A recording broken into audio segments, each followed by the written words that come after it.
আমি মেয়ে পছন্দ করি না, আর মেয়ে সন্তান জন্ম নিলে আমি কোনোদিন কোলেই নেব না। হ্যাঁ, এই সমস্ত কথা আমার বহুবার শুনতে হয়েছে। অবশ্য বিয়ের আগে শোনার ভাগ্য হয়নি, বিয়ের পরে বহুবার শোনার ভাগ্য হয়েছে এই সমস্ত কথা। আর যে এই কথাটা বলেছে তিনিও একজন মেয়ে। তোমরা শুধু একবার ভাবো, একটা মানুষের মানসিকতা কতটা নিচে হলে এই কথা বলতে পারে।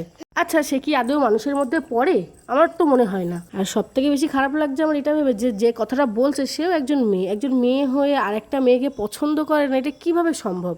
পৃথিবীতে মেয়েরাই যে মেয়েদের বড় শত্রু, এটাই তার সব থেকে বড় উদাহরণ। কারণ একটা মেয়েই চায় না যে মেয়ে জন্ম হোক। এটা কি সম্ভব?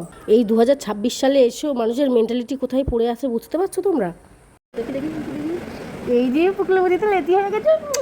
হ্যাঁ, হয়তো সালটা এগিয়েছে, কিন্তু মানুষের মেন্টালিটি ঠিক সেই নর্দমাতেই পড়ে আছে। এখনো অনেক মানুষ আছে যাদের মেয়ে হয়েছে শুনলেই মুখ চোখের অঙ্গভঙ্গি বদলে যায়।